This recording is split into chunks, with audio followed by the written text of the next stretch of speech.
فرح ہاشمی صاحبہ جو ممبر ہے ہمدرد شورا کی اور کئی اداروں کے ساتھ. بہت شکریہ جی. السلام علیکم. سب نے سب موضوع اور سب احاطہ کیا ہر پہلو کا. مجھے خوشی اس بات کی ہے کہ آج اس اجلاس میں بین المذاہب لوگوں نے شرکت کی اور بہت اچھا لگا، کیونکہ یہ اس طرح کی محفلیں ہونی چاہیے جس میں دیگر مذاہب کے ساتھ بھی ہم گفتگو کریں اور ان کے خیالات بھی سننے کا ہمیں موقع ملے.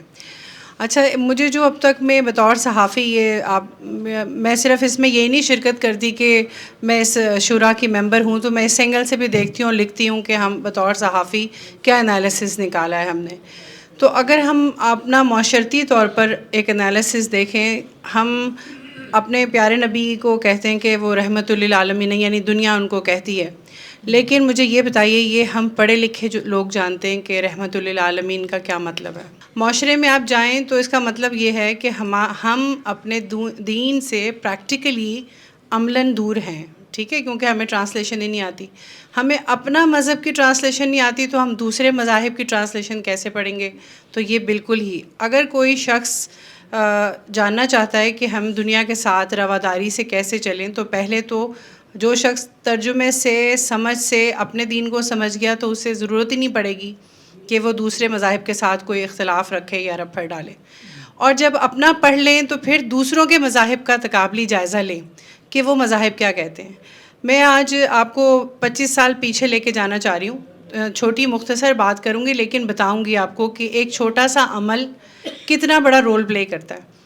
25 سال پہلے فلیٹیز ہوٹل میں ہی پنجابی کانفرنس ہو رہی تھی اور ایک انڈیا سے ڈیلیگیشنز آئے ہوئے تھے. تو اس میں ایک سردار صاحب تھے چندی گڑھ سے، سردار جسونت سنگھ.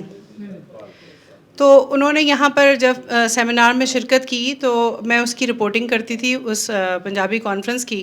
تو انہوں نے مجھے کہا کہ جب ان سے میں نے 2-3 دفعہ انٹرویو ہو گیا تو ہی سیڈ کہ ان کو اپنی ایک کتاب ڈھونڈنی ہے، ان کی ایک مقدس کتاب ہے جو کہ یہاں کہیں لائبریری میں ہے. اب میں بطور صحافی میں نے ان کی مدد کی اور مختلف لائبریریاں ڈھونڈیں کہ ان کی وہ کتاب مل جائے. جب پنجاب پبلک لائبریری میں گئی دیکھا تو وہ بہت خستہ حال، اور دیمک نے اسے کافی حد تک کھا لیا تھا. کتابی کیڑا کہہ لیں یا دیمک نے، وہ کافی ضعیف حالت میں تھی. تو اس وقت میں نے اپنے والد صاحب سے ذکر کیا تو انہوں نے، ان کے 2-3 دوست پبلشرز ہیں اردو بازار میں، تو میں نے اپنے پاپا سے کہا تو انہوں نے مجھے کہا کہ آپ ان کو اس کو دوبارہ پرنٹ کروا کے دے دو. یہ چھوٹا سا عمل تھا، بالکل چھوٹا سا. اب اس کے نتیجے میں مجھے کتنا بڑا رزلٹ ملا میں یہ بتانا چاہتی ہوں. وہ کتاب 250-300 کی تعداد میں اتنی چھوٹی سی کتاب تھی.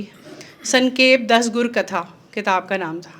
اس کو میں نے ری پرنٹ کروا کے ان کو انڈیا بھیج دی، ایک انویلپ پہ لکھ کر انڈیا پاکستان دوستی کے نام کہ نفرتیں ختم کرو، محبتیں بانٹو. اس کے کچھ 2 مہینے بعد وہاں سے مجھے انویٹیشن آتا ہے، اور اس وقت ہم لوگ بالکل ینگ، میں اور میرے ہسبینڈ، نئی ہماری شادی ہوئی تھی. تو ہم وہاں ان کے جب دعوت پہ گئے تو میں آپ کو لدھیانہ اور چندی گڑھ کے درمیان، لدھیانہ کا جگہ تھی جہاں پر نہنگ سکھوں کا، نہنگ سکھ ان کو کہتے ہیں جو کٹر، جیسے ہمارے مولوی کٹر ہوتے ہیں عالم علماء، ایسے نہنگ سکھ ہوتے ہیں. آپ سردار صاحب جانتے ہوں گے. آپ کی سوچ ہے کہ ان لوگوں نے مجھے کس قدر عزت سے نوازا. اب مجھے نہیں سمجھ آ رہی تھی کہ میں اپنا کون سا عمل رویہ دکھاؤں کہ جس سے میرے مذہب کا اور میرا عمل بہترین ثابت ہو. اور میں ان سے بات کیا کروں، کیونکہ مجھے اتنا اس وقت میری بصیرت نہیں تھی، اتنا وین نہیں تھا. لیکن مجھے سمجھ میں آیا کہ میں سورہ یاسین کا، میں نے اپنا پاکٹ قرآن مجید ساتھ رکھا ہوا تھا، اس کا میں سے تھوڑا سا ترجمہ نکال کے سنایا. ان سب نے اتنے غور سے وہ ترجمہ سنا. اور اس کے بعد جن کے گھر میں ہم رہتے تھے وہ صبح بابا گرو نانک کے اشلوک پڑھتی تھیں صبح کے وقت میں.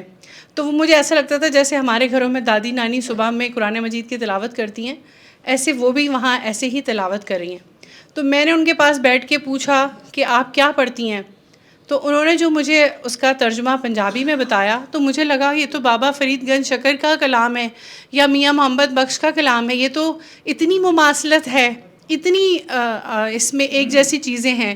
تو اس کا مطلب ہوا کہ پہلے ہم نے پڑھا اور اس کے بعد ہمیں سمجھ میں آیا کہ یہ تو سارے دنیا کے مذاہب ایک ہی بات کہہ رہے ہیں: امن، آتشی، محبت، رواداری، اخلاق، ملاوٹ نہ کرو. اس کے باوجود بھی آج دنیا تنازع کا شکار ہے. کیونکہ جب تک ہم ایک دوسرے سے مخالفت برائے مخالفت یا دوسرے کو سننے کا حوصلہ نہیں رکھیں گے تو ہمیں سمجھ ہی نہیں آئے گی. اگر ہمیں اپنے مذہب کو شو کرنا ہے تو ہمیں ہمارا مذہب اسلام ہماری عملی شخصیت میں نظر آنا چاہیے، ہمارے کردار میں اور ہمارے عمل میں. تو میرے خیال میں دنیا میں تبدیلی نظر آئے گی.